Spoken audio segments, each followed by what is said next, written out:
ఇతర అంశాలపై కూడా అధ్యయనం జరుగుతుంది.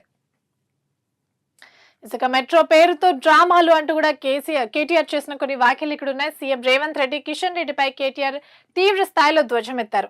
ఇక సంస్థకు ఉన్న 30,000 కోట్ల మెట్రో ఆస్తులపై సీఎం కన్ను పడింది. ప్రతి మహిళకు రేవంత్ 1,50,000 ఇస్తే రాజకీయాలు వీడతాను అంటూ కూడా ఆయన వ్యాఖ్యలు చేశారు. ఇక చూసుకుంటే యూరియా ఉన్న రైతుకు 0. రాష్ట్రంలో మొత్తం 3.91 లక్షల మెట్రిక్ టన్నుల నిల్వలు ఉన్నట్టు కూడా తెలుస్తుంది. సో మార్కెట్ గోదాముల్లో 60% వరకు స్టాక్ ఉంది. ఇక ప్యాక్స్లు సహకార సంఘాలకు అందని వైనం కొత్త పాలక మండలపై అయోమయమే కారణం అన్నట్టు కూడా తెలుస్తుంది. ఇక ఇండెంట్లు పెట్టడంపై పాత మండల అనాసక్తి, ఇక వ్యవసాయ శాఖ చర్యలు తీసుకోవాలంటూ కూడా రైతులు ఆందోళన వ్యక్తం చేస్తున్నారు. ఫుట్పాత్లపై దుకాణాలు, నడి రోడ్లపై పాదచారులు. ఇక ఉన్నత స్థాయి న్యాయస్థానం పరిసరాల్లోనూ ఇదే పరిస్థితి కనిపిస్తుంది. ఫుట్పాత్లపై ఆక్రమణలపై హైకోర్టు తీవ్ర ఆగ్రహం వ్యక్తం చేసింది. సో అధికారులపై చర్యలు తప్పవు అంటూ కూడా హెచ్చరికలు జారీ చేసింది. ఇక వడ్డీ పద్దే పెద్దది. సో ప్రస్తుత ఆర్థిక సంవత్సరం ప్రారంభమైన తర్వాత 2 నెలల వ్యవధిలో రాష్ట్ర ఖజానా నుంచి ఎక్కువ భాగం నిధులు అటు అప్పులకున్న వడ్డీలు చెల్లించడానికే ఖర్చయ్యాయన్నట్టు కూడా తెలుస్తుంది. ఇక 2 నెలల్లో రాబడిలో 12% పాత అప్పుల వడ్డీకే సరిపోతుంది. ఇక ఏప్రిల్ మే నెలలో ప్రభుత్వ ఖజానాకు 39,000 కోట్ల ఆదాయం కూడా వచ్చింది. మొత్తం ఆదాయంలో 60% వడ్డీలు, సబ్సిడీలు, వేతనాలు, పెన్షన్లకే ఖర్చు అవుతున్నట్టు కూడా తెలుస్తుంది. ఇసుక కొత్త సీఎస్ గా సంజయ్ జాజు దాదాపు 12 ఏళ్ల తర్వాత కేంద్ర సర్వీసుల నుంచి తిరిగి రాష్ట్రానికి రాక ఇక రాష్ట్ర కేడర్ కు పంపాలన్న ప్రభుత్వ వినతిని ఆమోదించిన కేంద్రం. దీంతో ఆయన సీఎస్ గా నియమితులు కానున్నట్లు పేర్కొన్న ఉన్నత స్థాయి వర్గాలు. ఇక రాష్ట్రంలో ఇక వానలే రాష్ట్రమంతటా విస్తరించిన నైరుతి. సో వేగంగా మారుతున్న వాతావరణ పరిస్థితులు, తగ్గిన ఉష్ణోగ్రతలు. సో నేడు రేపు మోస్తారు వర్షాలు. ఈ క్రమంలోనే సుమారు 15 జిల్లాలకు, రాష్ట్ర వ్యాప్తంగా ఉన్న 15 జిల్లాలకు వాతావరణ శాఖ ఎల్లో అలర్ట్ కూడా జారీ చేసింది. ఇక్కడ చూసుకుంటే సో ఇంజనీరింగ్ విద్యార్థులకు నైపుణ్యం పేరుతో ఈ ఏడాది నుంచి అదనపు వసూళ్లు కూడా ప్రారంభమైనట్టు తెలుస్తుంది. సో ఆన్లైన్ స్కిల్ కు అదనపు బాధుడు. నైపుణ్యం మెటీరియల్ కింద ప్రతి ఇంజనీరింగ్ విద్యార్థి నుంచి సుమారు 750 రూపాయల వసూలు. ఇక స్టాఫ్ స్కిల్ సంస్థతో JNTU-H ఒప్పందం.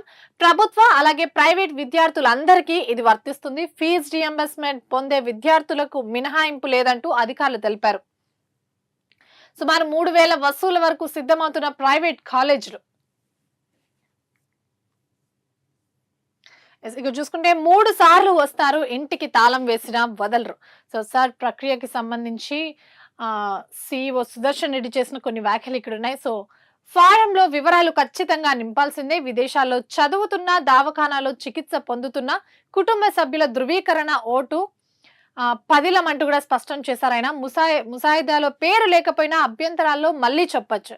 ఇక అర్హులను తీసేస్తే జైలుకే, అక్రమాలకు తావే లేదు అంటూ కూడా స్పష్టం చేశారు ఆయన.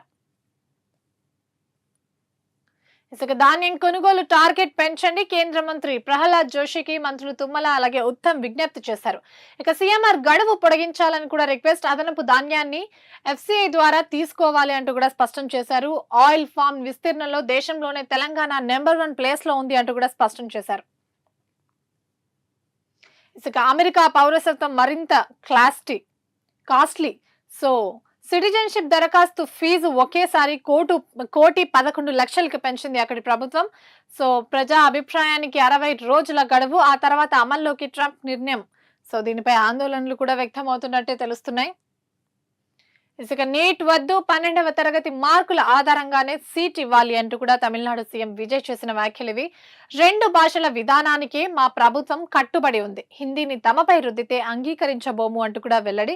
సీఎం అయ్యాక తమిళనాడు అసెంబ్లీలో విజయ్ ఫస్ట్ స్పీచ్ ఇది. ఇసుక హార్మోజ్ ను తెరిచే ఉంచుతాం, అవసరమైతే ఇరాన్ పోర్టుల దిగ్బంధనానికి సిద్ధం అంటూ కూడా ట్రంప్ మరొకసారి కొన్ని ప్రకటనలు అయితే చేశారు. అణు తనిఖీలకు ఇరాన్ పూర్తిగా అంగీకరించింది.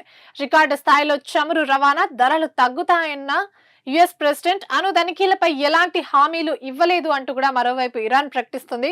హర్మూజ్ తమ నియంత్రణలోనే ఉంటుంది అంటూ కూడా ప్రకటన. హర్మూజ్ పై మాకే హక్కులు ఉన్నాయంటూ కూడా అటు ఓమన్ ఇటు ఇరాన్ కూడా ప్రకటించాయి. ఇసుక సూసైడ్ కాదు హత్యే. సో ఒకే ఫ్యామిలీలో నలుగురి మృతిపై కేసు ఏదైతే ఉందో ఆ మిస్టరీ వీడినట్టు కూడా తెలుస్తుంది. డెడ్ బాడీలపై కత్తి ఘాట్లు, తలపై తీవ్ర గాయాలు. సో హత్య అని తేల్చిన పోస్ట్ మార్టం రిపోర్ట్. ముందుగా ఈనాడు చూసుకున్నట్లయితే మెట్రోపై చర్చలు ఫలప్రదం. So CM Revanth Reddy